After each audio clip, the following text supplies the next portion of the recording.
대한민국 재테크 트렌드 두 번째 장은 불확실성의 시대, 금융투자 전략입니다. 다섯 번째 단락이 염불리로 유명한 염수환 씨가 강사로 나오고 있네요. 좀 기대가 되는데요. 기대가 되네요. 그럼 첫 단락부터 시작해 보겠습니다. 미래에셋증권 리서치센터장의 서철수 강사, 신영증권 리서치센터장의 김학균 강사입니다. 두 사람 모두 2023년 하반기가 되면 증시가 좋아질 것으로 예측하고 있었는데요. 어떤 산업이나 어떤 종목에 투자하는 것이 좋을지에 대한 그분들의 생각을 들어봅시다. 먼저 소부장, 소재, 부품, 장비류의 전통 제조업에 대한 이야기입니다. 2023년도 한국의 전통 제조업 주식들이 상대적으로 낮지 않았을까 생각합니다.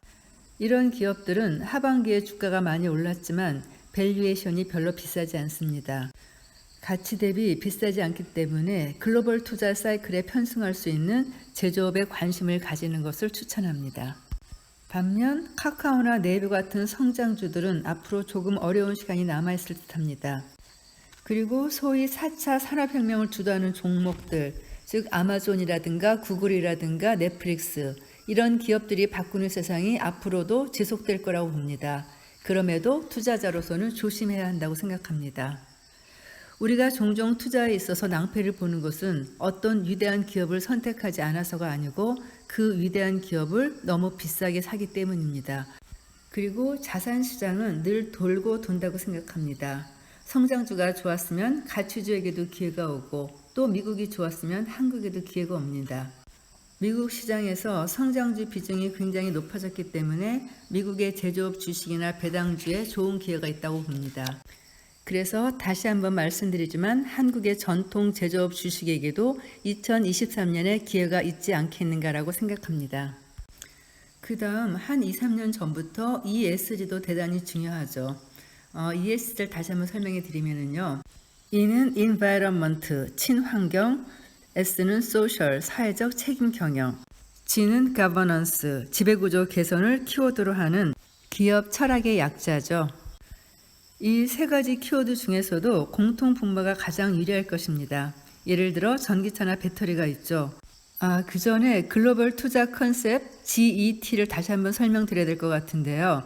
여기서 G는 지오폴리틱스, 지정학적인 개념이고요. E는 ESG의 첫 머리 글자고요. T는 테크놀로지, 기술입니다.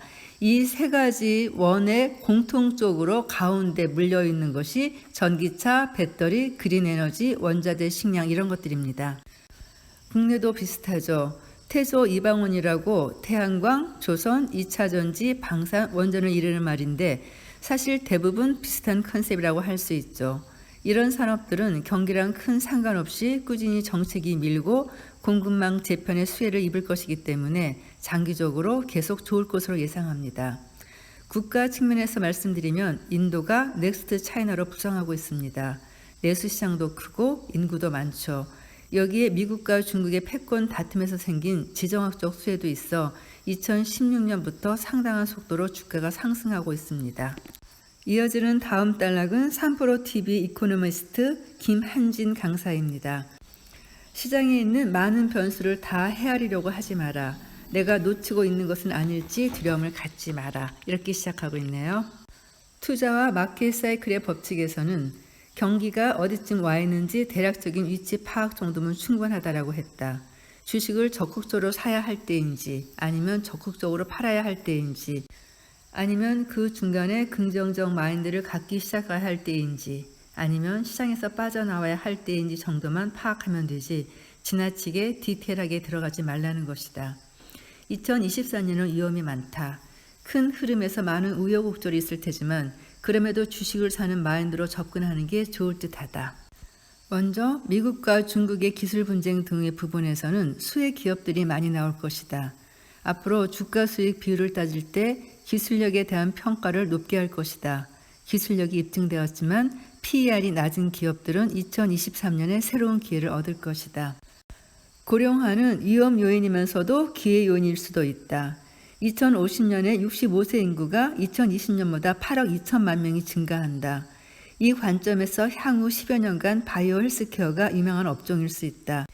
바이오 헬스케어 ETF를 자산 포트폴리오에 편입해 놓을 것을 추천한다. 이제부터는 대응 전략에 대해서 이야기해 보자. 첫 번째는 채권이다. 만기가 긴 채권을 지금 사두거나 아니면 특판 예금을 가입해야 한다. 2023년 초까지는 우량 채권 투자의 최적기라는 걸 명심하자. 두 번째는 주식 전략이다. 그 전에 2023년에 대한 최고의 시나리오와 최악의 시나리오를 먼저 비교해 보자. 최고의 시나리오, 미국 경기 연착륙 확인, 러시아 우크라이나의 종전과 유럽 경기 회복, 중국 봉쇄 해제, 부양효과 4%대 성장, 달러 약세, 신흥국 위험 안정, 금리 하락으로 신용 경색 해소, 국제적 기업 부도는 있지만 소규모의 그침, 미중 갈등, 장기적 이슈에 불과. 이번에는 최악의 시나리오를 보죠.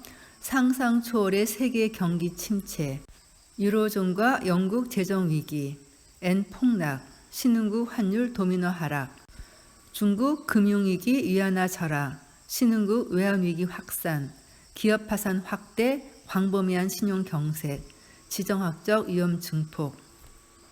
최고의 시나리오를 모아보면 2023년 코스피 3000선을 가도 시원치 않고 최악의 시나리오대로 가면 2000선을 찍을 수도 있다. 이 안에서 주가가 변동성을 보일 듯하다. 우리나라는 앞으로 10년간 GDP 3만 달러의 함정에 갇혀있는 성장성이 굉장히 제한된 국가다. 선진국도 신흥국도 아니기 때문에 외국인 자금을 추가로 끌어들이는 데 한계가 있다. 이런 이유로 해외 주식에 관심을 가졌으면 좋겠다. 지금 만약 해외 주식이 거의 없다면 지금부터 해외 주식을 조금 접해보자. 한국 주식과 해외 주식을 5대5로 가져가는 것이 바람직한 포트폴리오 균형이라고 생각한다. 그리고 향후 자산 관리에서 꼭 기억해야 할 키워드가 있다. 첫 번째, 2024년 중하반기 2차 신용 경색 가능성이다. 그러니 부채가 많이 쌓여있는 중소기업이라든지 건설주 등의 기업에 투자하면 안 된다. 두 번째는 글로벌 분산 투자다. 금리가 떨어지면 주식을 조금 사볼만 하다. 금리를 인하하기 시작하면 주식시장은 올라간다. 이런 관점에서 지금은 주식 30%, 안전자산 70%다. 하지만 2024년 하반기쯤을 위해 만들어 놓은 포트폴리오는 주식 70%, 안전자산이 30%이다. 조금 더 세분화해서 설명하면 주식 70%중 한국 주식이 25%, 해외 주식, 주로 미국 성장주의 30%, 미국 안정성장주의 10%, 기타 신흥국 주식을 5%로 정했다. 안전자산 30% 중에는 즉시 현금화해도 손실이 없는 금융자산인 현금성 자산을 10%, 달러나 금, 기타 외화를 10%, 우량 채권으로 10% 이렇게 분배했다. 2023년 하반기쯤 이 표준 포트폴리오로 만들어 놓은 작업을 지금부터 시작하면 좋을 듯하다. 다음 단락은 채권 전문가 박종철 강사입니다. 지금 이 시기가 향후 내려올 기준금리를 수익으로 확정 지을 수 있는 채권 투자의 시기이다. 최근 정기예금 금리가 한 4에서 6% 정도 나오고 있다. 불과 얼마 전까지만 해도 2.5%의 금리에 줄 서서 정기예금에 가입했었는데 말이다. 당연히 내년, 내후년 계속 정기예금 금리를 그렇게 받을 수 있을 것이라고 생각하는 사람은 많지 않을 것이다. 가정해보자. 당신에게 큰 돈이 생겨서 이것을 안정적으로 운영하고 싶다면 어떻게 할 것인가? 우리 은행에 가서 정기예금에 가입하면 연 4.93%를 준다. 원화 채권을 사면 연 5.47%의 수익률이다. 이 말은 즉 2027년까지 매년 5.47% 이자를 받을 수 있다는 이야기다. 1년짜리 정기예금 4.93%의 수익률을 받고 내년에 한 번 더 5%대 정기예금에 가입한다고 해도 그 다음 연도부터는 이런 수익률은 어려울 것이다. 합리적 투자자라면 예금보다는 원화 채권을 고려해 볼 수 있는 상황이다. 그런데 우리은행이 원화로도 채권을 찍지만 달러로도 채권을 찍는다. 달러로 발행된 채권은 연 수익률이 7.88%다. 발행사가 같으니 개별 채권에 대한 리스크는 차이가 조금 있을 수 있지만 큰 차이는 없으리라 생각한다.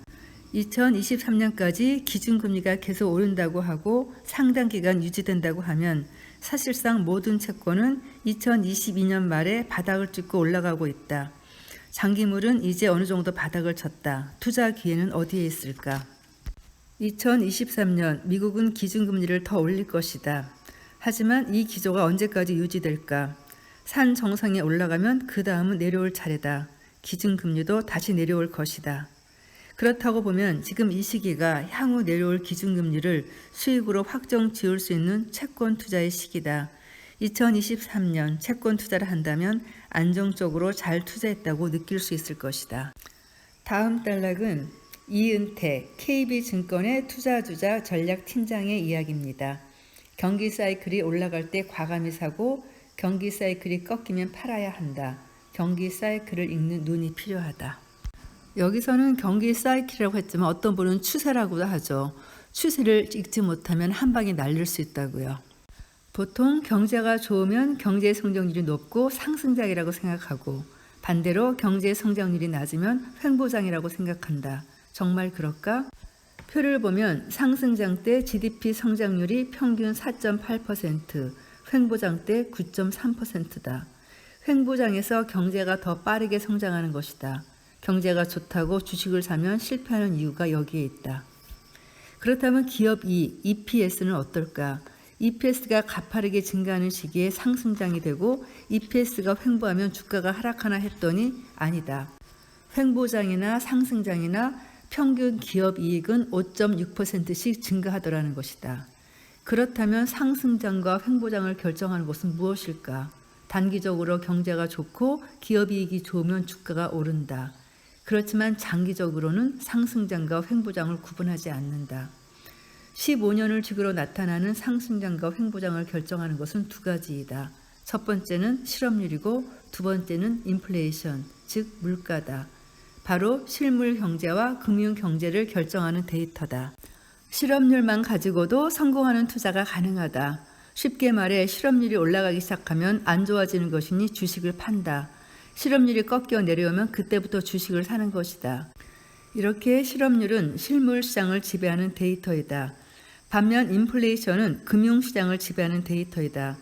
화폐의 본질적인 가치를 결정하는 것은 인플레이션이다. 짜장면 가격이 올랐다고 생각해보자. 짜장면의 가치가 변해서 가격이 오른 것일까? 아니다. 짜장면의 가치는 똑같다. 돈의 가치가 깎이면서 짜장면 가격이 올라간 것이다. 돈의 가치는 방어가 안 되기 때문에 인플레이션이 화폐를 결정하는 금융시장의 가장 중요한 데이터인 것이다. 그러기에 수많은 경제 지표가 실업률에 어떤 영향을 줄지, 물가에 어떤 영향을 줄지 분석하면 훨씬 단순해진다. 적어도 투자의 타이밍은 놓치지 않을 수 있다. 그리고 상승장을 유지하는 두 기둥, 고용과 물가 중 하나라도 무너지면 거품은 붕괴된다. 지금 시장이 흔들리는 이유는 인플레이션 때문이다. 인플레이션이 발생하면 위험 선호도가 꺾인다. 상승장이 끝났다는 메시지가 나오며 공포를 갖게 된다. 그러니 우리가 지금부터 생각해야 할 것은 앞으로 횡보장으로 간다면 그에 맞는 전략을 생각해야 한다는 것이다. 횡보장에서는 경기 사이클과 주가의 연관성이 깊다. 이제 경기 사이클이 올라가는지 내려가는지를 해석해야 한다. 경기 사이클이 올라갈 때 과감히 사야 하고 경기 사이클이 꺾이면 팔아야 한다. 횡보하기 때문이다. 그런데 횡보장에서는 재무제표 공부도 필요하다. 스태그플레이션을 경제의 저항이라고 하는데 기업이익은 어떨까? 데이터로 확인해 보면 상승장 때보다 횡보장, 그러니까 스태그플레이션 때 기업이익 성장률이 높다. 그런데 주가는 횡보한다. 어떻게 그럴 수 있었을까? 아이러니하게 인플레이션 때문이다. 인플레이션이 일어나면 기업은 재화 가격을 올리면서 기업 이익은 늘어난다. 즉 인플레이션이 장기화된다면 가격에 인플레이션을 쉽게 전가할 수 있는 기업의 전망이 좋다는 것이다. 요즘 워런 버핏이 다시 조명받기 시작했다. 버핏이 투자한 대표 기업 3개를 꼽자면 애플, 쉐브론, TSMC가 있다. 셋 다 시장 지배력을 가졌다는 특징이 있다. 가격을 올려도 고객 충성도가 높다는 의미다. 말하자면 인플레이션으로 가격이 오르는데 아이폰의 새로운 모델이 나오면 구매하는 고객은 여전히 많다. 아무것도 안 하는데 매출이 오르는 것이다. 이게 바로 버핏의 전략이다. 작은 회사여도 시장에 지배적인 영향력이 있어야 하고 충성스러운 고객들이 있어야 하고 그래서 현금 흐름을 만들어내 실제 이익을 주주에게 환원할 수 있어야 한다. 그러면 기업 이익은 좋았는데 주가는 왜 내려갔을까? PER 밸류에이션이 빠졌기 때문이다.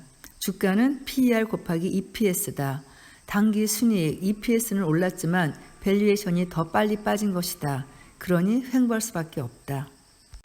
한 가지 덧붙이자면 횡보장 때는 시장을 주도했던 대형주의 주가는 조금 빠지고 중소형주가 강해지는 현상이 생긴다. 장기적으로 봤을 때는 중소형주도 좋은 대안이 될 수 있다. 이런 중소형주를 사기 위해서는 탐방이 필수다. 지금까지 이야기를 정리하면 만약에 인플레이션이 계속된다면 첫 번째, 경기 사이클을 봐야 한다.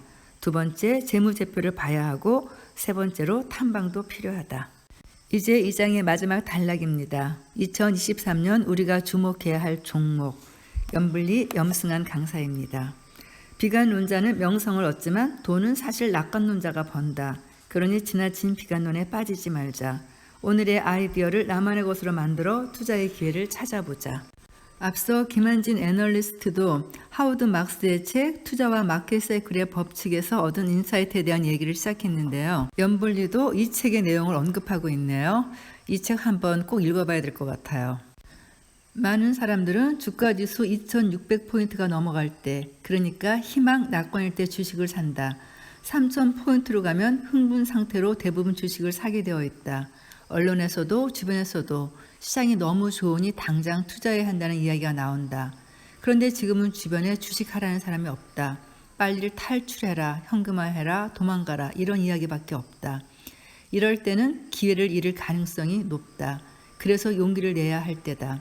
반대로 2800, 2900포인트 갈 때는 조금 무관심해질 필요가 있다. 너무 두려워하지 말자. 주식은 장기 투자해야 한다는 이야기를 많이 한다. 하지만 한국에서는 적절하게 사고팔고를 해야 한다. 한국과 미국은 다르기 때문이다. 미국은 주주 가치가 우선이기 때문에 CEO의 운명이 주가에 달려있다. 그런데 우리나라는 다르다. 지배 구조가 취약하고 시장 자체가 주주 가치를 우선하지 않는다. 우리나라 주식은 사두면 오르는 게 아니라는 것이다. 사두고 트렌드를 파악해야 한다. 어떤 업종이 올해를 주도할지를 간파하는 것이다. 그래서 개인적으로 산업 공부를 열심히 해야 한다고 말하고 싶다. 투자할 때는 큰 줄기를 그려야 한다. 2023년에는 리쇼링이다. 탈세계화 시대로 공급망이 재편된다. 저렴한 중국산 제품의 유통을 제한하고 비싸도 미국에 공장을 지으라고 한다. 이는 대만과 일본, 제조업 국가인 한국에게 기회일 수도 있다. 다만 중국이라는 시장을 이룰 수 있어 걱정이다. 중국은 러시아와 중동 국가를, 미국은 대만, 한국, 유럽, 인도를 중심으로 가려고 한다. 이 구도를 반드시 이해해야 한다. 미국 제조업 리쇼링도 중요하다. 미국 산업 제조시장 전반에 걸친 구조적이고 장기적인 순풍이 불고 있다. 리쇼링을 투자 아이디어 도표에서 즐기라고 보면은 그에 해당되는 산업은 신재생에너지, 배터리 광물, 반도체 인프라, LNG 인프라, 로봇 스마트 팩토리, 데이터 센터, 인도, 미국 인프라 등에 관련되는 산업이라고 볼 수 있겠다. 물론 이것이 정답은 아니다. 공부를 하고 나만의 것으로 만들어 나만의 포트폴리오를 구성할 필요가 있다. 종목을 이야기하기 전에 나는 어떤 투자자가 되면 좋을까 고민해보자. 성공 투자를 위해서는 지금은 싸지만 나중에 비싸질 기업을 찾아야 한다.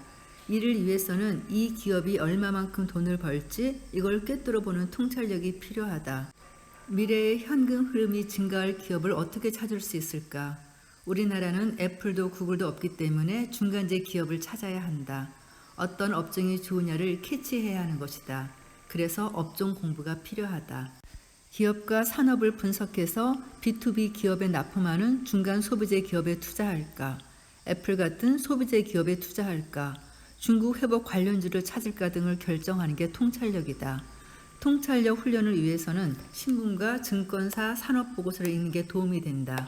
신문을 매일 보겠다든가 전자공시 시스템에 들어가서 사업보고서를 하나씩 보겠다든가 하는 훈련을 꾸준히 했으면 좋겠다.